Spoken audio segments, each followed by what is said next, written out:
എടി നീ ആ കോൾ അറ്റൻഡ് ചെയ്യ്. എന്തെങ്കിലും അത്യാവശ്യമുള്ള കോളായിരിക്കുമല്ലോ. അത് വേറെ ആരുമല്ലടി, അമ്മയാ വിളിക്കുന്നത്. എടി നിന്നോടുള്ള സ്നേഹം കൊണ്ടല്ലേ വിളിക്കുന്നത്. നീ ആ കോൾ അറ്റൻഡ് ചെയ്യ്. എന്തത്യാവശ്യം? അമ്മ എന്നും ഇങ്ങനെ ഈ സമയമാകുമ്പം കഴിച്ചോ കുടിച്ചോ എന്നൊക്കെ അറിയാൻ വേണ്ടിയിട്ട് വിളിക്കുന്നത്. ഞാൻ നിന്നോടൊരു കാര്യം പറയട്ടെ. ഇപ്പം നിൻ്റെ അമ്മ എങ്ങനെയാണോ അതുപോലെ തന്നെ ആയിരുന്നു എൻ്റെ അമ്മയും. ഇതുപോലെ ഓഫീസിൽ വർക്ക് ചെയ്തുകൊണ്ടിരിക്കുന്ന സമയത്തൊക്കെ ഇങ്ങനെ കോൾ വരുമായിരുന്നു. എനിക്കാണെങ്കിൽ ഭയങ്കര ദേഷ്യമായിരുന്നു. ഞാൻ കോൾ എടുത്താലും ഇല്ലെങ്കിലും അമ്മ ഇങ്ങനെ വിളിച്ചുകൊണ്ടേ ഇരിക്കും. അങ്ങനെ എനിക്ക് ഒരു ദിവസം അമ്മ വിളിക്കുന്ന സമയമായിട്ടും ഫോണിൽ കോൾ വന്നില്ല. ഒരു മണിക്കൂറൊക്കെ കഴിഞ്ഞപ്പം എൻ്റെ അമ്മാവൻ എന്നെ കോൾ ചെയ്തിട്ട് എന്നോട് പറഞ്ഞ് നീ പെട്ടെന്ന് വീട്ടിലോട്ട് വരാൻ. ഞാൻ വീട്ടിൽ ചെന്നപ്പോൾ കാണുന്നത് ജീവനില്ലാത്ത എൻ്റെ അമ്മയാണ്.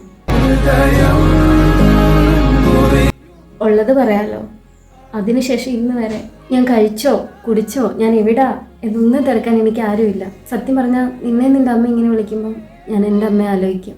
അതുകൊണ്ടാണ് പറയുന്നത്, നമ്മുടെ പേരൻസ് ഉള്ള കാലം മാത്രമേ നമ്മളെക്കുറിച്ച് തിരക്കാൻ ആളുണ്ടാവും. അതുകൊണ്ട് അവരുള്ളിടത്തോളം കാലം അവരെ ഹാപ്പി ആയിട്ട് വെക്കാൻ നോക്കുക. എടി ഞാൻ എൻ്റെ അമ്മയൊന്ന് തിരിച്ച് വിളിക്കട്ടെ. ഇപ്പം വരാവേ.